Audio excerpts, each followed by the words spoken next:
Sino pa? Yung first time po. First time po, no?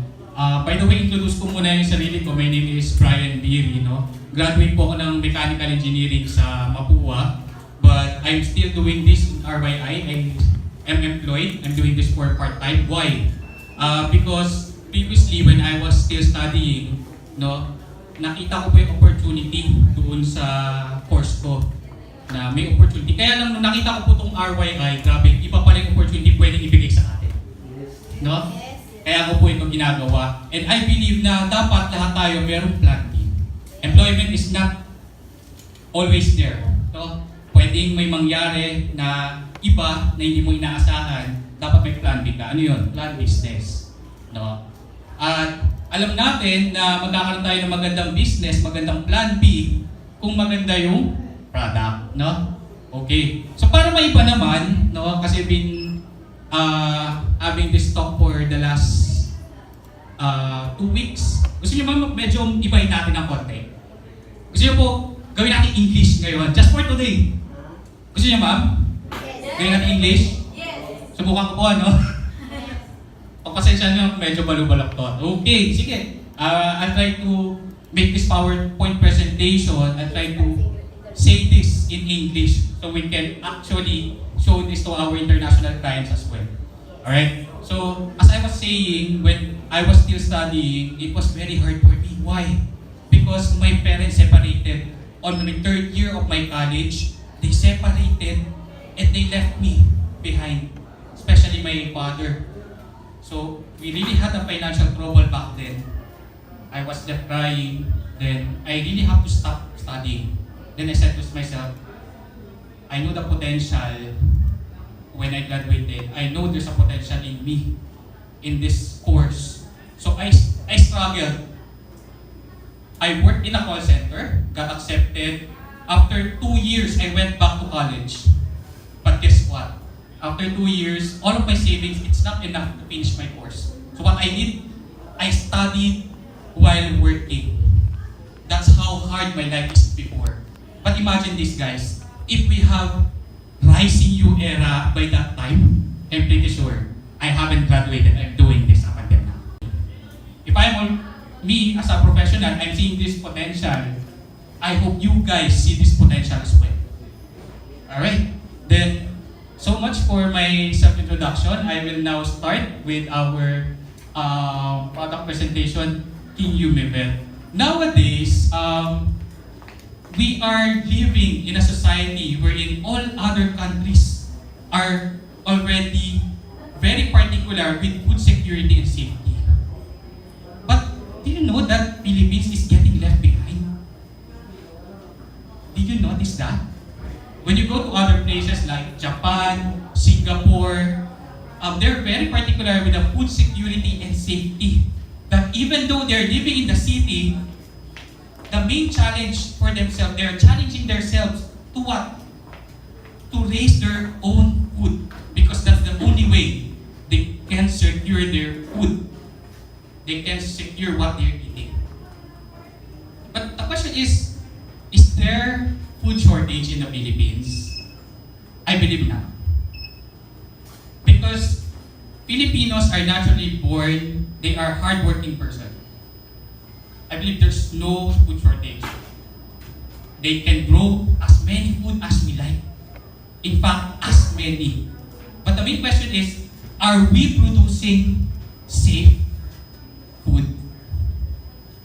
I remember I have a business partner, guys.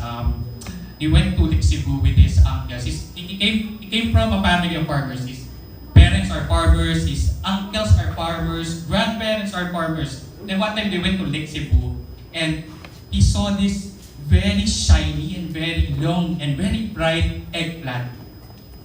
No? And he asked his tito, Uncle, have you been into organic farming already? His uncle said, yes, we did. In fact, we did that previously. But now it's different. Now my business partner said, why? Why did we stop organic farming? Then he said, because the process is very laborious. You have to do many things for organic farming. And the turnout is very small small, very little. You can sustain a living for your family. So what will you do? You have to go back to synthetic farming. Now, going back to the story, when we see this very long and shiny eggplant, we are tempted to pick those. We wanted to pick those eggplants, but we were stopped by his uncle. Hey, stop! Don't pick from those row. Go pick from our backyard. Why? Why do you think his uncle stopped us? Because he know what kind of injectables, what kind of chemicals that was used to inject to make that look beautiful. Aren't we guys like that? When we go to mall, when we try to buy fruits and vegetables, what we are trying to look for? Isn't it the ones that look good? Yes. That's what we are trying to look for. But what we want to do is we want to secure the food that we're eating. As much as possible, if we buy a tomato, when we get home, we want to brush it. Or we want to make sure it's secured. But even if we do that, it's still not. So, what can we do to secure our food? The only way to secure your food is to grow them yourselves. That's why I am bringing you to this, raising livestock in a natural way. So, I'll just go get my pointer, sorry.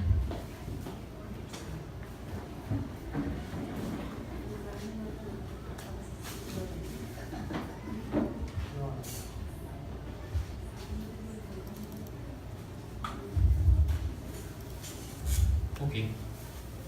Now, if you go into livestock and poultry, when you go to malls, the biggest turnout is livestock and poultry. The number one products that are being sold out in the entire day, it's the livestock and poultry products. But when you go and talk with the farm professionals who's been with the industry for years and ask them, hey sir, how many chickens do you have? How many pigs do you have? They'll say, I have 70,000, I have 90,000, I have 120,000 chickens. But at the end of the day, go ask them, sir, are you eating your own chickens? You know what the answer is? No. I have my own row from the backyard. That's what I'm eating. Can you imagine that, guys? For himself, he's enjoying the safety. But what is he trying to do with the other people that he supplies his chicken? He is poisoning them slowly, killing them slowly. Is that the kind of farming that we want?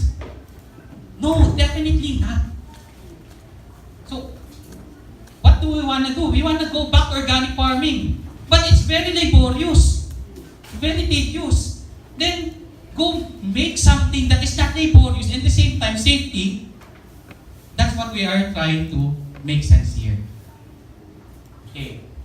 So, biosecurity is the number one concern that we really want to look into.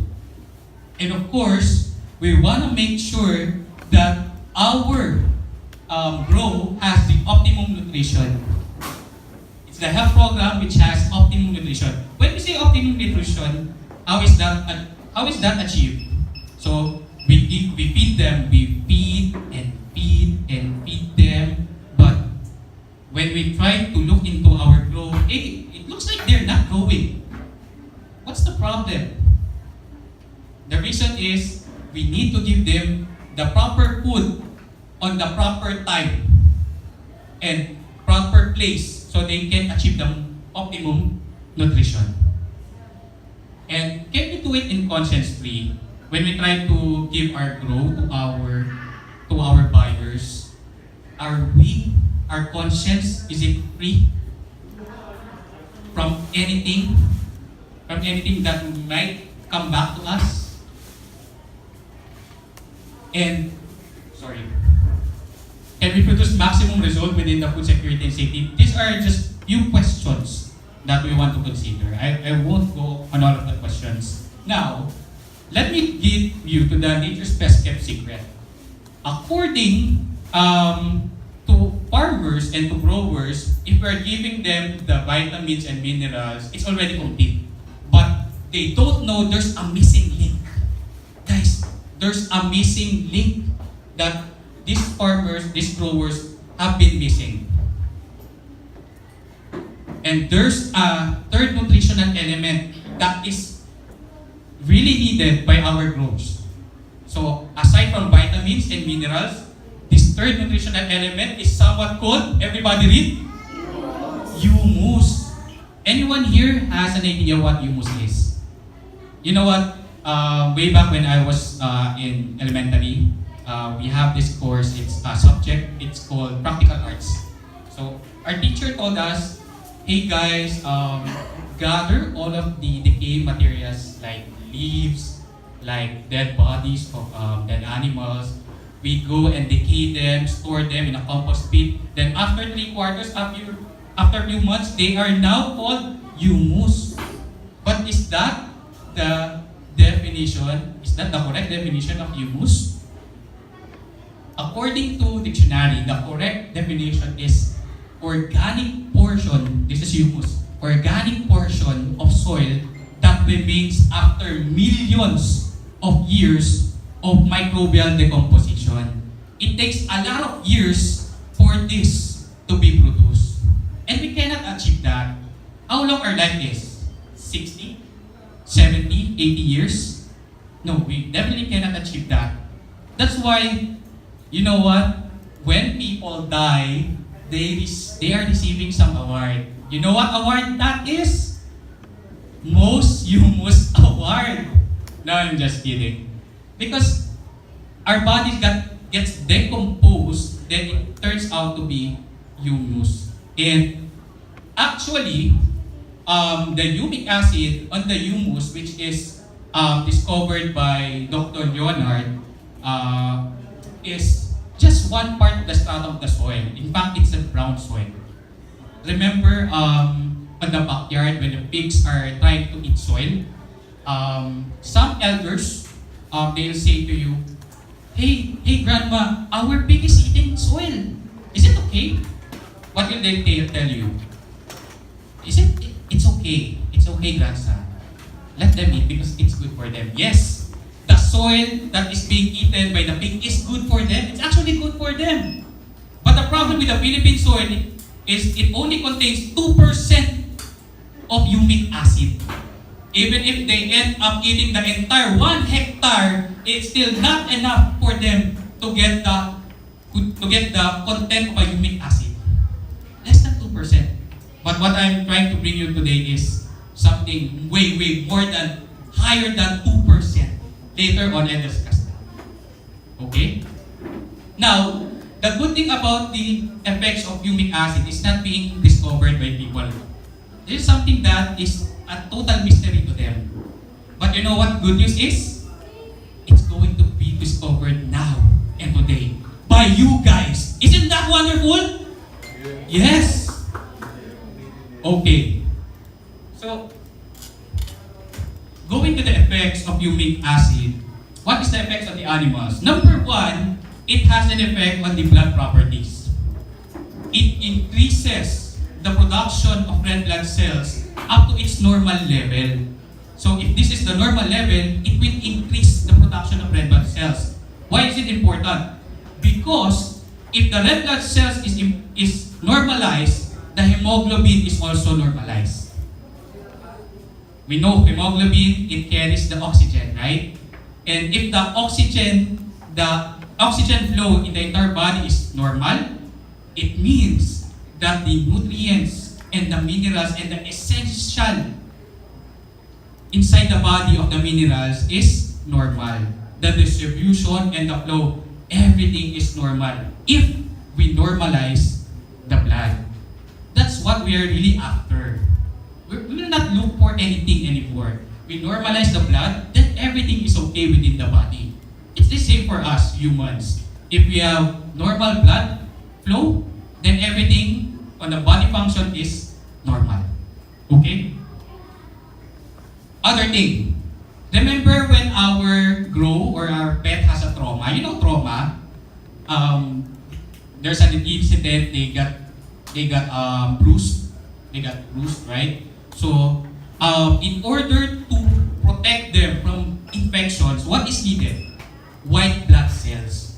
And remember, if we normalize the flow of the red blood cells or the blood properties, it also means that the flow of white blood cells is also normal. Why white blood cells is important? It's important simply because it's the number one combat against infections. Whenever you get a trauma, it's the number one which is acting upon any infections. So we normalize everything is normal. The body functions is normal. The healing chance will increase if it's normal. Okay? Alright. Then I'll move on. Then the next effect of humic acid is on mineral transfer. It increases the cell membrane permeability. So, what is a cell? How do I define it? Let's say for me, I'm quite tall and quite big. Simply because my cells are also big. It won't work, it won't make sense if your cells is big and yet you're small. It doesn't work like that. Okay, let me get you to the actual image of a cell. If you see these tiny holes, this is what we call pores, or cell membrane of the cell wall. The action of the humic acid is it blocks all of the heavy metals and all of the toxins. It blocks. It cannot enter inside the cell. That's how the effect of the humic acid is. It blocks, it cannot penetrate, and it flushes them outside the body. Later on, I'll expound on that. Okay? Next is on the stress management. Anyone here gets stressed in a daily basis? Yes? Yes? Every day. What are the sources of stress, ma'am? Love life. Got separate. No. Don't wanna talk about that. Let's get into call with Papa Jack. Other things. Money, maybe, traffic. Right. We get stressed in a daily basis, right? But you see how the stress management works. On the day, early in the day, you're still okay, you're still fine. But what happens in the afternoon? That's the start of your headache. You're starting to exhibit, you wanna eat but you don't have appetite to eat anymore. That's stress. You know how stress management works in our body? I'll show you. For example, you have, our body naturally produces stress receptors. For example, our body has 5 stress receptors. Then, there are 5 stress which came in our body. So, what will happen? Our 5 stress will bind to the 5 stress receptors. Any free stress left? None, right? It means, if there's no stress that is left, it means that you're still okay. But the problem is in our daily lives, there are so many stress that comes in our body. And what if your body only has 5 stress receptors? For example, there are 10 stress which came in. The 5 will bind into 5. What will happen to the remaining 5? Floating. That will exhibit the headache, that will exhibit all the things that you are feeling negatively because of stress. Now, if we humans are feeling stress, how about the animals? Of course, they are feeling stress as well. Let me give you an example. On a farm for the chickens, during rainy days, during when the weather is really cold, what happens to the broiler, to the birds that we call, is they go to one side, they just go to one side, then they are flocking them with themselves. They don't eat anymore. What they're really after is the comfort, the heat coming from the other chickens. What will happen if they don't eat the feeds? We are on a chicken farm. You really need to monitor the net weight. On the 27th day, you really need to have a net weight of 1.3 kilo. After 30th day, if you're still 1.3 kilo, then what will happen to the production of your chickens? Now it will become your losses. You will not gain anymore because of the expenses from your operations. Now, during hot season, what will happen to the chickens? During hot season, the chickens will just run away, run away, run away. They don't want to get attached to other chickens. They just run away. They just drink water, then run, drink and drink and drink water, but their stomach doesn't have anything inside. They're not eating. What will happen? Again, you will lose money for the operational costs. Simply because of stress. But what is the action of humic acid on stress management? It blocks all of the stress-causing hormones inside the body. Now, if it blocks the stress-causing hormones, now you can facilitate feeding. Our humic acid makes our growth calm. If they are calm, now you can facilitate eating. That's how good our humic acid is. Isn't it great, guys? Sorry if I'm being too serious. Okay, I'll move on. Microbial interaction. Now, let me tell you this. Our humic acid on Humivet is not an antibiotic. Definitely not. It's not an antibiotic, but it has an antibiotic effect. What is the difference, guys? Let me show you. For example, this is one sickness. Let's say it's called chlamydia on chickens, right? This is the antibiotic for the chlamydia. You're going to inject this to the chlamydia to fight it. Now, you have another sickness which came in. What you're going to do is you're going to inject this for that particular sickness. Now, you have another sickness, you're going to inject this for this specific sickness. Antibiotic does not work for everything. It doesn't work like that. What's the difference between antibiotic effect? Antibiotic effect is just one agent which is acting upon all. It kills them. That's how great the antibiotic effect is for the animals. Now, it does not only suppress the bad microbes or the pathogenic bacteria, it does not only suppress them, but it stimulates the good microbes or the non-pathogenic bacteria. Remember the probiotics? In Tagalog, okay ka ba dyan? Right? Right? Do we believe that we need good bacteria inside our body? Of course, yes. Say for example, the horses or the cows, actually, they cannot eat and process on their own. They need bacteria to synthesize what they are eating. So, the good bacteria is just located on their mouth and in their stomach. They're called ruminants because they have 4 stomachs. The problem is, if the grower injects them antibiotic, it will kill all of the good bacteria inside them. If the good bacteria is inside, what will happen? They will be bloating. So if they bloat and you didn't drip them in the entire day, what will happen? They will be killed. How much does a cow cost? 30,000. Do you want losses for 30,000? Definitely not. We don't want to have that much of losses. That's why we want to introduce this because it has antibiotic effect and stimulate the good microbes working as probiotics. Now, if you're going to prepare a probiotics, it can be made, let's say for the manure. It's very complicated process, but you really need to have a technical expertise for you to do that. It's very laborious. And we don't want that. But our Humivet, our humic acid, it has the probiotic effect. It stimulates and it helps in the synthesization of the food in order to be used in the body of the cows, of the ruminants. That's how great our humic acid is. Alright?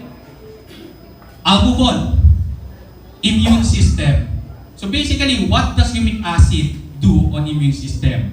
It boosts or increases all of the T cells. What are the T cells? It's called thymus cells or the immune cells. The CT cells, the helper T cells, and the suppressor T cells. you cannot see that they are increasing inside, but we know it's working. Why? Remember, let me give you an example. There was a strain tipo which came in at Bataan in Luzon. The infection spread out from Luzon to Mindanao, Luzon to Visayas. The Mindanao people last year, they are prepared for it.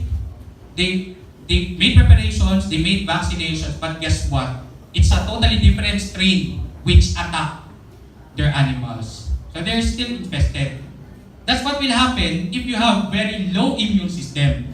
Same thing goes with we humans. In a time of outbreak, whenever there's whenever mosquito bites, dengue, remember, if it's a season for dengue, what will the doctors advise?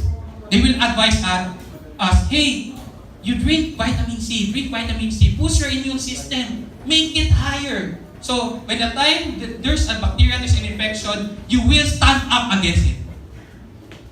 That's how it works in our body. It also works that way for the animals. We increase their immune system, and whenever there's an infection come, they will stand up against it. Actually, I just spoke to Michael Mahan last anniversary. There was a testimony. He had this little farm, 200 chickens, layer farm, which is using our Humivet.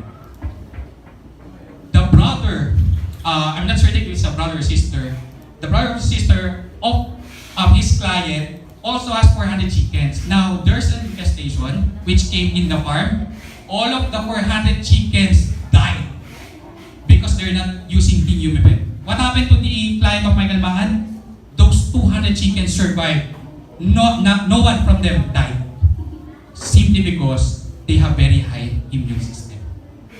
It's really acting upon. We cannot see it. Hey, this is my helper T cells, this is my immune system cells. It's increasing. We can't see it, but we know it's working. Okay? Okay, guys? Yes. Alright, let me move on. Anti-inflammatory properties. It's working and exhibits on the anti-inflammatory properties. Let me give you just a story again. We have one partner. His name is Doc Nani Data. You know him. He's way better than me in Humivet. His experience is like this. There's one dog confined for 3 months already. Can you believe that? 3 months in a clinic for a specific dog. And the owner already told the doctor, hey doctor, can we do something? Something like mercy killing. I think it's really a hopeless case. Now, Dr. Nani came to the clinic. The clinic owner, doctor, is his classmate. And he said, hey, why not try Humivet? Just try. They tried Humivet for 4 days. You know what happened to the inflammation? The dog cannot stand for 3 months. It's confined. But you know what? After 4 days of using Humivet, the inflammation regressed. After 7 days, the dog stand and walked. Can you believe that?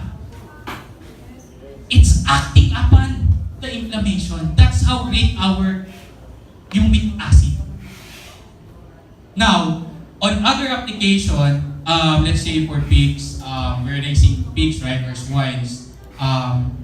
Whenever it reaches a certain kilos and it gets into a slaughterhouse, especially first-class slaughterhouse, what it will happen, if they have inflammation, they will not pass the inspection or the quality control.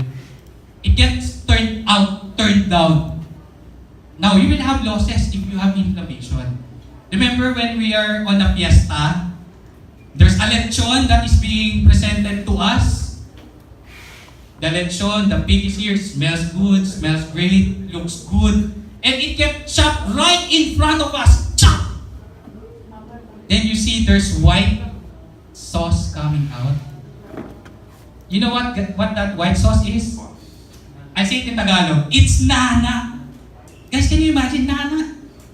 Inflammation, simply because it was not treated. It decreases the quality of the carcass. Imagine that. Do you want to eat that? Definitely not. But our Humivet, our Humic Acid, is acting upon the inflammation. That's how great our product is. Okay, next. antiviral properties. Let me tell you, this one you're seeing on the image, this is actually actual morphology of the virus. You see this many strands of hairs. This is not actually hairs, this is feet. They have so many feet which enables them to travel very fast through air. Now, what is the characteristic of a virus? Let me tell you. Today, I'm a good virus. Come by tomorrow, I'm a little bad. Come by the next day, I am worse. Now, the virus that is being injected during vaccination to the animals, it's called hermogavirus, life attenuated. It is alive, but it doesn't have any effect. That's why if it gets injected inside the body of our crow, the antibodies will identify those viruses. The next time another virus, the same virus came in, they know how to fight it. That's why we're doing anti-vaccination. But the problem with vaccination is that there's a spill out. Just like my saliva. There's a spill out coming.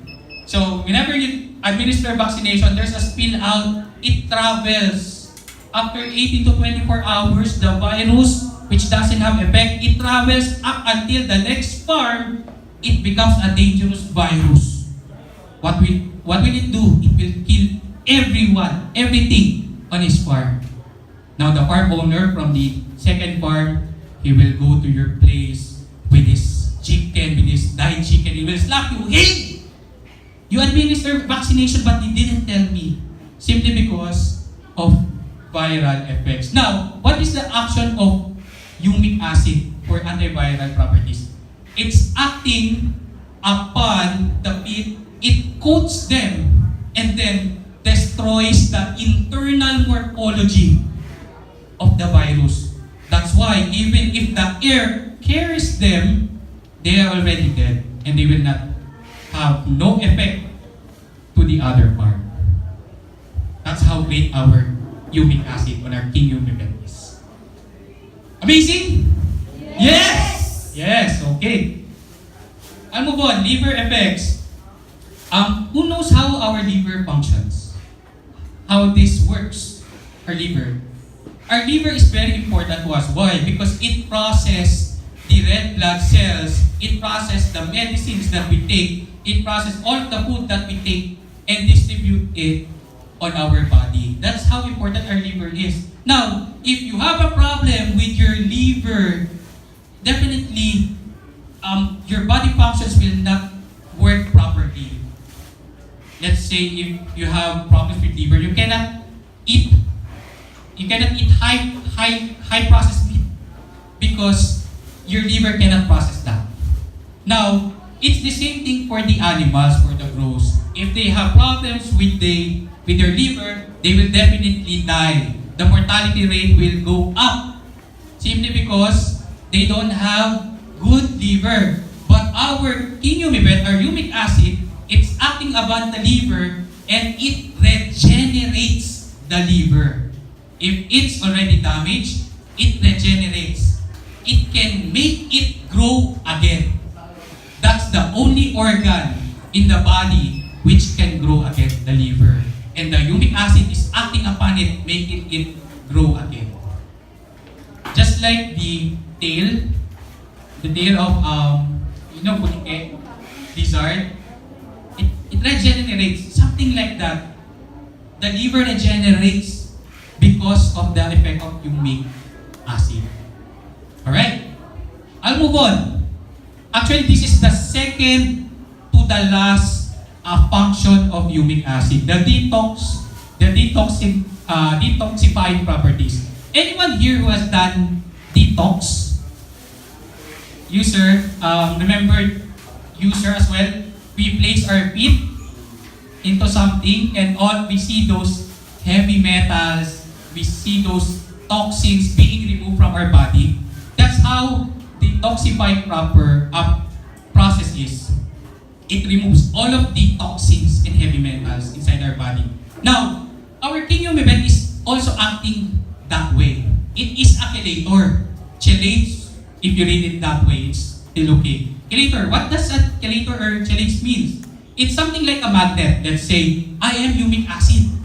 I walk, and these are the heavy metals, these are the toxins. It will magnetize to humic acid. But it doesn't work that way only. It gets magnetized, and it coats.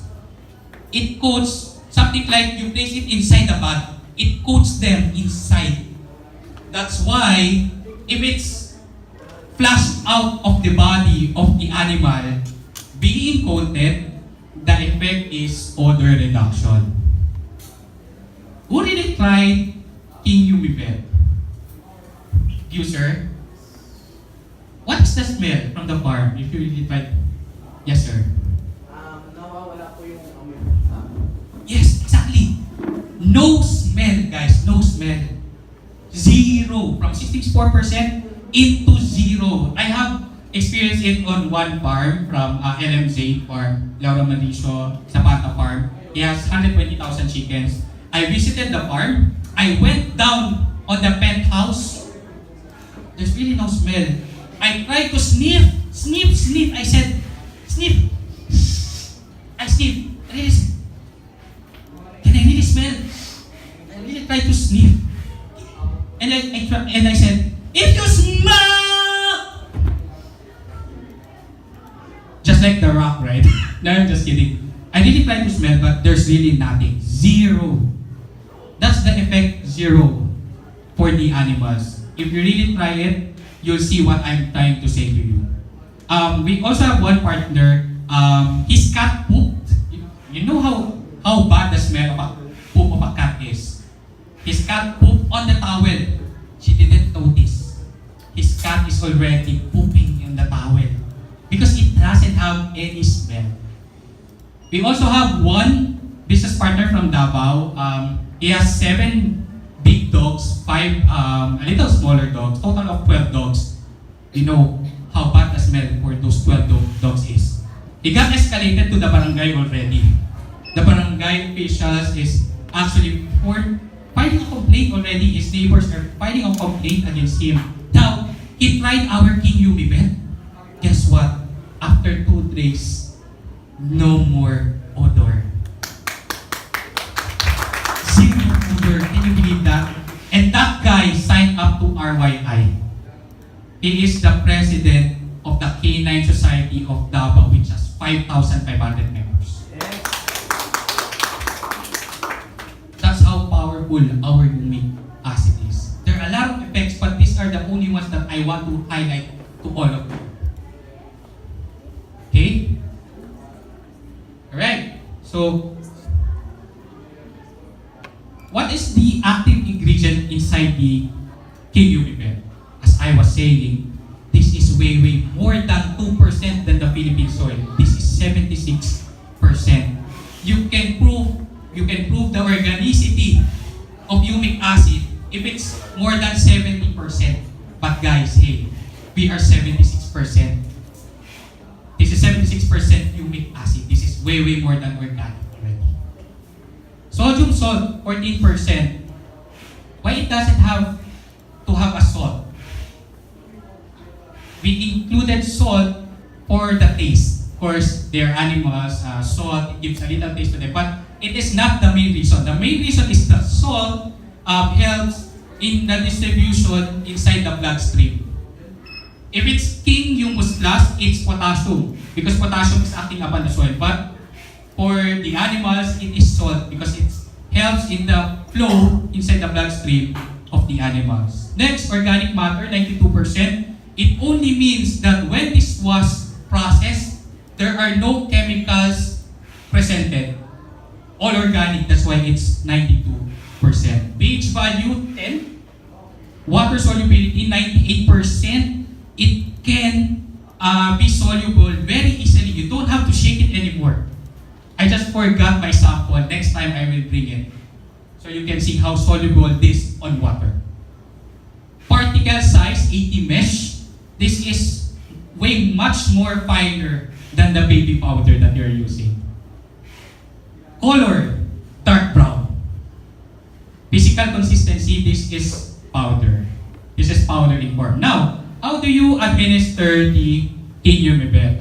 I suggest in water, 1 teaspoon for 1 to 2 gallons of water or 16 liters. Or 1 sachet to 200 liters for 1 drum. For feeds, 1 teaspoon for every 4 kilos or 1 sachet, 100 grams into 200 kilos of feeds. Now, there may be a question, how do you administer Humivet for a fish pond? It might get dissolved easily. The process is you mix the 100 grams of Humivet into 1 glass of water. It becomes very condensed. Just mix it. It gets very condensed. Then you paste you apply it and paste it into 200 kilograms of feed evenly.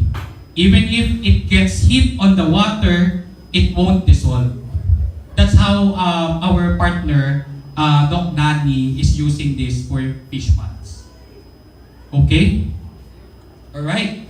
So, that's, to sum it up, our main concern is the optimum health of our animals. Because if we make them organic, what will happen to us?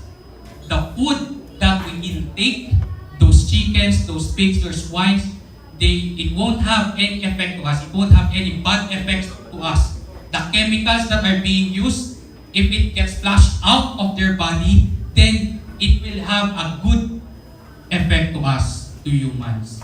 Now, do you think that this product, Humivet, is a very good product which can be used for the animals and the growers? Yes. Yes.